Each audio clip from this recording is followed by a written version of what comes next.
But that like helped me cope with it that moment. Hey, what the? Yo, look at Joe's face, though. What? Hey, he said cheesy, and Joe started smiling. And I was just cracking up at Joe's face. I don't know what you're talking about.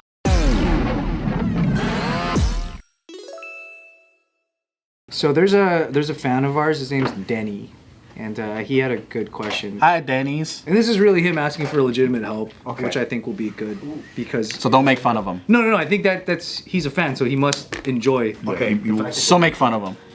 He's going through something right now, the loss of a family member, and he wants to know how to deal with the grief. There's no weird angles to this. That's it. It's like somebody died. Which family member? I don't know which one it was. I mean, Surround yourself in things that you like. I think is big. Go on the cruise. Do you have a motorcycle or do you have a sports car? Hey, that's a good place to start. How did you deal with grief? oh, you meant like cruising a car? I thought you meant like a freaking. Like a 5-day carnival cruise. I thought he was talking Like a about boat? Royal Caribbean. Yeah, that's what I thought too. You meant like a cruise. like a car cruise. Yeah, if you're a car guy, go on a little cruise, man. Hit up GMR, Bubba. But if you got a motorcycle, How you guys? Okay, how would you guys deal with? I've never really lost someone that I feel like, oh, I lost. You know? My grandpa died, and I played Grand Theft Auto for like fucking Yeah. a week, probably. It was pretty weird. grandma and grandpa both In a died. daze or just actually enjoying it? No, I was like sort of numb, you know. Yeah. Actually, it was weird because my grandpa died the same day. I had to do this like clown prank. It was a really weird day, man. But yeah, me and Nikki did this like clown prank on the same day my grandpa died. And then we came home and I played Grand Theft Auto. Yeah, for like 5 days straight. Just not saying anything. Just not really. Yeah, not really. Just Single yeah, player. pretty much. Nah, fuck no, I was playing online, baby. I'd like to ask him. Griefing like, people. Yeah, dude. Of course. like who it was, what they meant, and then like all this stuff, because it's like, I don't know if there's like a cookie cutter way. I mean, if you've never had this experience, it might not matter. The only experience I've had is my dog. That's it. Yeah. Yeah. I cried 24/7 for like 2 weeks straight. Wow. Motherfucker, I would just burst into tears out of nowhere.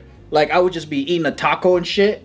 And then my tears would just start rolling down my fucking eyes, and I would start wailing. Like I wouldn't be even. I can't even eat finish my taco. I put that shit down to fucking cry. I'd be like,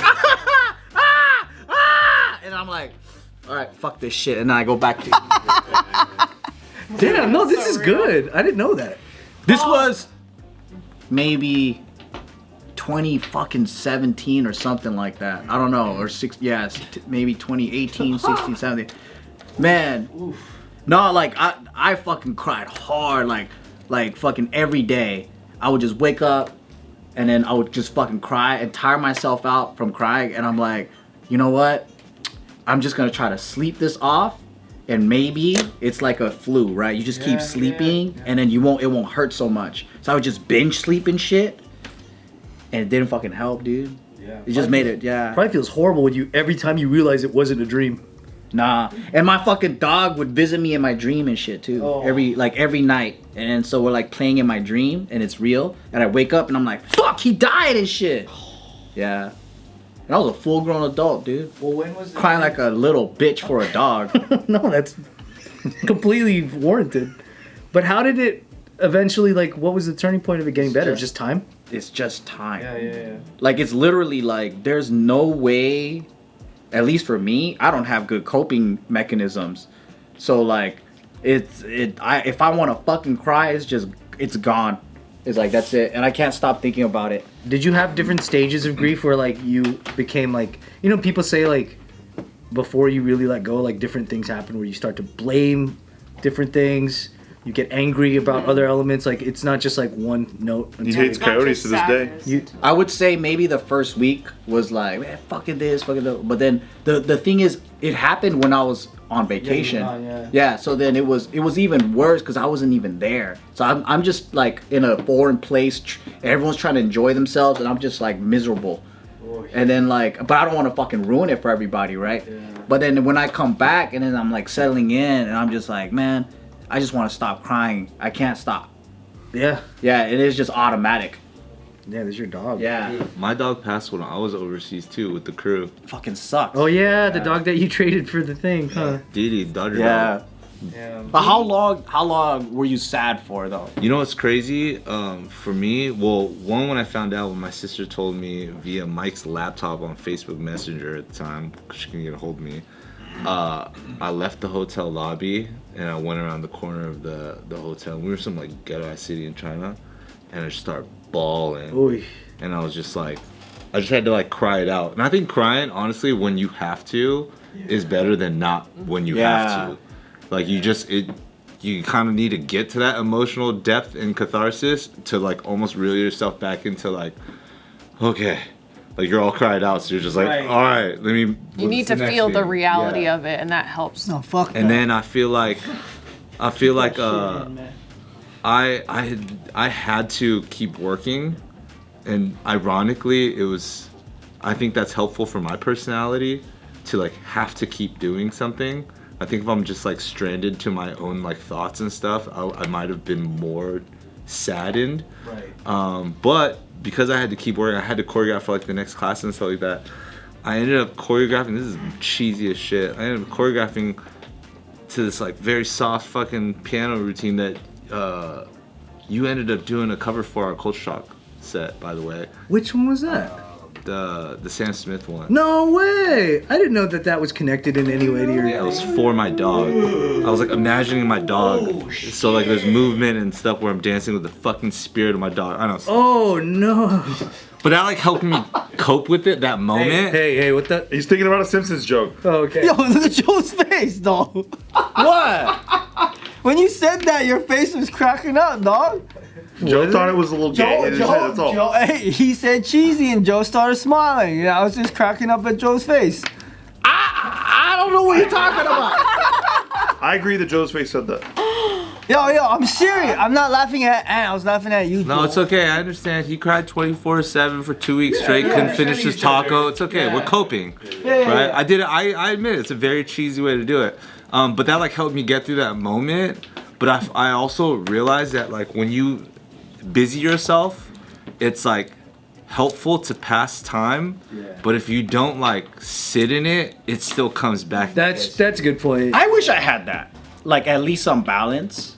Cause I was just at home and we weren't filming JK. We came back from the trip. Everyone was jet lagged. And you know when you're jet lagged too, like you're not even operating on normal hours. Yeah. So it feels like a weird haze of like you wake up at 3 a.m. and you're just like, what are we gonna do? Yeah, you just go to fucking King Taco and David shows up because he's always down for King Taco. And you're just sitting there like eating King Taco and then like you're going home and you're like, man, this is so weird.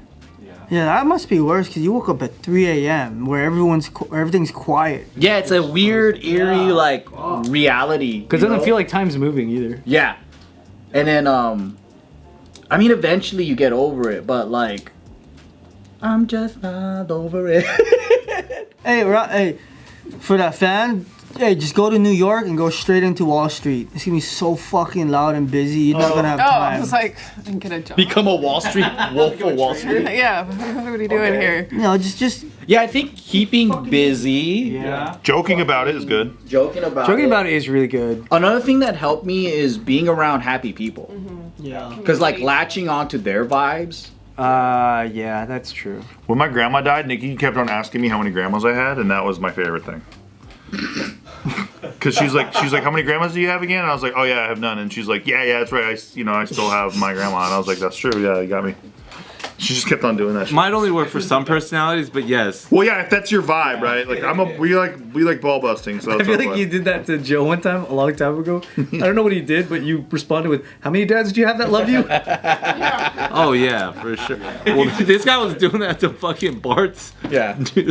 new dance. Well, I know Bart, so that's I mean, I think we were all kind of going at it a little bit, but that's how he likes it. That still is kinda one do. of the best, I think. He's a pain slut. he's a pain slut. But then it also is, it's got to be around people that are skillful at joking Doing it. about that. Yeah, the right way is You important. can't be a first timer with somebody in that way. elite level. Then you punch him in the face. I wouldn't yell at Bart in the airport about that. Hey, what's up, guys? Just in case you have seen some of these lovely pieces on some of our gentlemen here, these awesome jade pendants, or you may have seen the recent JK adventure where we went to Jade Jewelers, just remember that the sale is on now. If you want to visit thejadejewelers.co, you can even find some of the stuff that our guys have had, and way, way more. The selection is huge, so make sure to visit the Jade Jewelers and check out what they've got. Check it out. Let's go.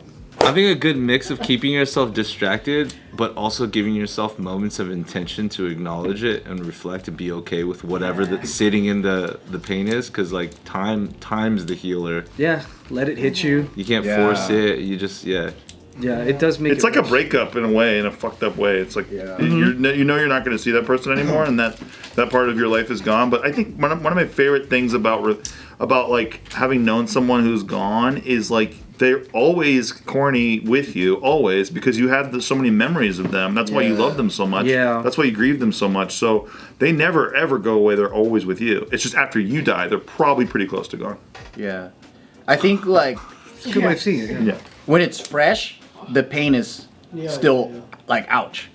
But over time, you start thinking about other dope shit, like good memories and all that, and it doesn't really hurt anymore.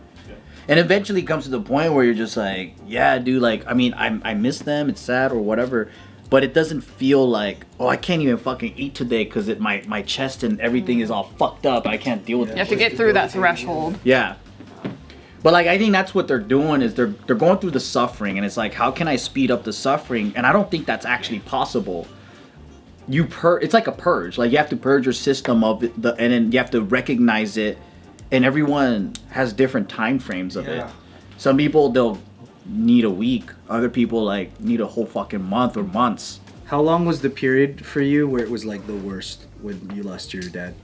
I think it took a good few years before it started to feel like I could talk about it without tearing up. Yeah, because that's like That's your parent. But it goes in waves, right? You're not. I mean, you definitely do. For me personally, I slept a lot because you kind of go into this. You don't want to live in the reality of it, and if you wake up, you kind of think, oh, that was a dream, but then you kind of get reminded of the fact that it wasn't. So then you go right back into the cycle. But you do have to face it. You do have to surround yourself with people that bring different energy to remove yourself from that as well. But it takes time. 100%. You can't avoid it. I do think like when you don't have good like self-talk skills like in your mind, it fucks you up harder. Because you can go spiral, right? And it's not always sadness. Yeah. You get angry. Yep. You start regretting certain things. You start having other conversations with yourself. Maybe about how it happened or why it happened. A lot of unanswered questions. Things that you wish you could have said. If anything, like I would suggest maybe take away those answers from those conversations and apply it to the people who are still here today. Dang.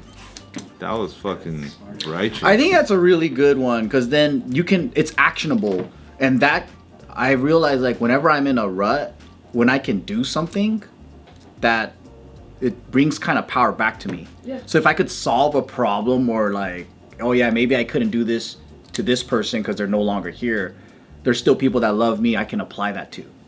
And that does feel good. Yeah, and it starts to heal the parts of you of maybe there's certain parts of you that you regret certain things. Well, you get to fix that with the people that you have still currently. And then forgive yourself for the fact that you couldn't do that. Dude, forgiving yourself in general as a life trait, that's something that people gotta like learn. You gotta forgive yourself for anything. Because like grief usually comes from a mixture of feelings, not just the loss. Yeah.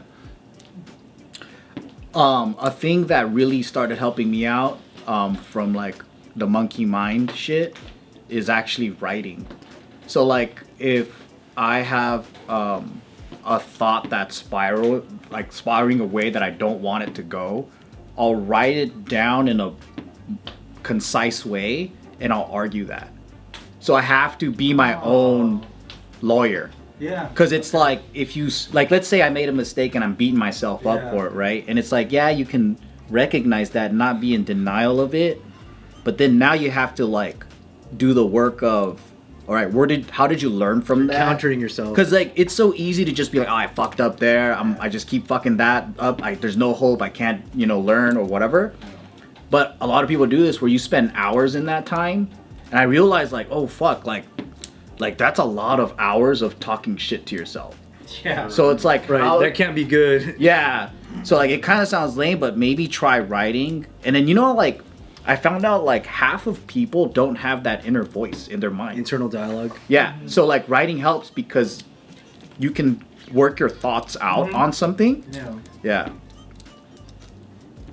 I don't suggest this, but I know that this is something that I do. Okay. Going to the brothel? No. Oh, okay. That's probably something you do. Probably. But when I have a tough day or when I've experienced moments like loss or like just hardship or like just really tough shit, Yeah.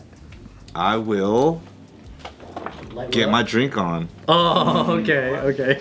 A lot of people And- do that. And I'll go into the deep, knowing that I'm not gonna like thrash a public place or like like kick somebody or anything like that. I'll know that I need to have a moment of rage and just almost like unleash versus need to contain it versus need to be in control, because I think that's also like, but that's just how I work, like instead of just trying to Yeah, our advice is not to get your drink on. Yeah. There's healthier vices. Yeah. But for me, it's like knowing that like I gotta hold it together is like you're gonna have to hold it So together. figure out a way to let loose. Yeah, if there's a safe place I for do you to see, kind of yeah. just be like, hey, don't need to hold it together right now. I'll go 10x on it. Because that's gonna lubricate your feelings out. Yeah. You guys know Wim Hof, the cold guy that does the breathing, and his. Yeah, you know how he found out all of his techniques and shit? So, like, his wife basically committed suicide. I forgot how, but it was some brutal way. And he was in so much shock that he just didn't want to live anymore, right? So, the only thing that made him feel better was going into extreme, physically challenging environments. And that's the only time when he felt peace in his mind. He was like kind of abusing himself at first. Jesus. Yeah, but through that, he was able to find peace. So some people need to be in physically, like, shocking kind of environments to, like, get them out of their, like, rut. Yeah. So that's a pretty cool method. I mean, he has his own, like, cold therapy thing, and then, like, it makes a lot of sense to me. Like, you kind of shock your body out of the element. Because another thing is, like, if you want to stop thinking the way that you're thinking in that state of mind, you have to shift your environment. So that's why people do a quick little cold shower or something. That's why you move out of your apartment you shared with your ex. Yeah, because the environment has to change, right? So your mind state changes. So there's like things like that where, yeah, if you could change kind of like your physical state and your like your living state. Just like a spring cleaning of some sort. That is true. But I don't know if cold baths are gonna actually help you with your mourning dead family member. But like, I just think like if you add all these little things up, though, it probably They're will still amount to state something. changers in the Yeah. moment. Yeah. Yeah. It was shrivel. And it's also whatever keeps you from taking an action that could just make your situation even harder. Like going on a carnival cruise probably won't help them. Also, I have seen this too. I have seen other people do this, and I've seen just like bravery out of it and stuff like that.